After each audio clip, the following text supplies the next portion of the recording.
বিতর্কে তিনি কম পড়েননি, বিতর্ক নিজেও কম তৈরি করেননি। তার জেরে কোণঠাসাও থেকেছেন দীর্ঘদিন, আবার সেসব পিছনে ফেলে কামব্যাকও হয়েছে তার। আসলে তিনি এমনই, যখন সব শেষ বলে মনে করা হয় অবাক করে ফিরে আসেন। সেই দিলীপ ঘোষ বাংলার নির্বাচনের আগে বিজেপির অন্যতম শক্তি। বাংলায় যখন সেভাবে ফুটতো না পদ্ম, তখন থেকেই তিনি সংগঠন তৈরির কাজ শুরু করেছিলেন। তার ফল মেলে 2021 সালের বিধানসভা নির্বাচনে 77টা আসন জিতে চমক দিয়েছিল বিজেপি।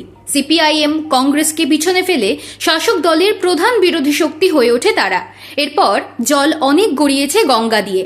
যিনি সাফল্য দিয়েছিলেন বিজেপিকে, তিনি ক্রমশ ফিকে হতে থাকেন। লোকসভা নির্বাচনে বর্ধমান দুর্গাপুর কেন্দ্র থেকে তৃণমূলের কাছে হারের পর দিলীপ ঘোষ কার্যত হারিয়ে যান। না, ঠিক হারিয়ে যাওয়া দল নয়, বিজেপি আর দিলীপ ঘোষ যেন দুটো আলাদা দ্বীপ হয়ে যায়।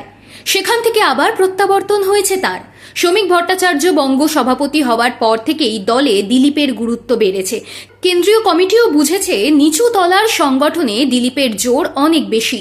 তিনি জানেন কিভাবে খেলা ঘোরাতে হয় এবং চেনেন নিচু তলার কর্মীদের, আর তাই দিলীপ ফিরেছেন স্বমহিমায়। দিলীপের মতো পোড়খাওয়া রাজনীতিককে উপেক্ষা করে বাংলায় ভোট করতে গেলে যে কাঙ্ক্ষিত ফলাফল আসবে না, তা বুঝতে পেরেছেন কেন্দ্রীয় নেতারাও। দলের বড় বড় সভা সমিতিতে দেখা না গেলেও দিলীপ কাজ করছেন একেবারে দলের নিচু স্তরের কর্মীদের সঙ্গে নিয়ে। সংগঠন মজবুতির কাজে প্রাণ ঢেলে দিয়েছেন তিনি। তার সেই পথ কেন্দ্রীয় নেতৃত্বের কাছে যে গুরুত্ব পাচ্ছে তা নিয়েও সন্দেহ নেই। প্রশ্ন হলো, দিলীপ কি এবার বিধানসভা ভোটে প্রার্থী হবেন? শোনা যাচ্ছে দিলীপ খড়গপুর থেকে ভোটে দাঁড়াতে পারেন। তা নিয়ে অন্য অনেক অঙ্কও ঘোরাফেরা করছে। এসবের মধ্যেও আবার খবরে চলে এসেছেন দিলীপের স্ত্রী রিঙ্কু মজুমদার।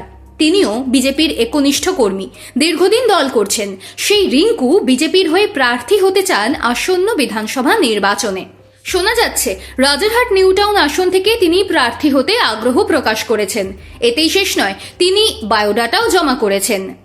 রাজ্য জুড়ে 294টি আসনে কাদের প্রার্থী করা হবে তা নিয়ে যেমন চিন্তায় বিজেপির কেন্দ্রীয় নেতৃত্ব আলোচনা প্রক্রিয়া শুরু করে দিয়েছে, তেমনই জমা পড়ছে হাজার হাজার আবেদন। তাদেরই মধ্যে একজন আবেদনকারী হলেন রিঙ্কু মজুমদার। প্রথমবার প্রার্থী হিসেবে দলের পক্ষে লড়াই করার আবেদন জানাচ্ছেন তিনি। স্ত্রীর এই পদক্ষেপে পূর্ণ সমর্থন রয়েছে দিলীপ ঘোষের। দিলীপের দাবি, রিঙ্কু তাঁর থেকেও আগে দলের কর্মী। যেখানে রাজ্য জুড়ে হাজার হাজার আবেদন জমা পড়ছে, সেখানে রিঙ্কুর প্রার্থী হওয়ার জন্য আবেদন করাটা অত্যন্ত যুক্তিসঙ্গত বলেই মনে হচ্ছে তার। দিলীপ মিডিয়াকে বলেছেন, রিঙ্কু দলের কর্মী, দলের হয়ে কাজ করছেন বলেই তাঁকে বিয়ে করেছি। তিনি যদি প্রার্থী হতে চান, এতে দোষের তো কিছু নেই। তবে প্রার্থী হবেন কিনা সেটা দল ঠিক করবে। যদি দিলীপ এবং রিঙ্কু দুজনেই প্রার্থী হন বিধানসভা নির্বাচনে, তবে বাংলায় বিজেপি পাবে প্রথম দম্পতি, যাদের একই সঙ্গে নির্বাচনে দেখা যাবে।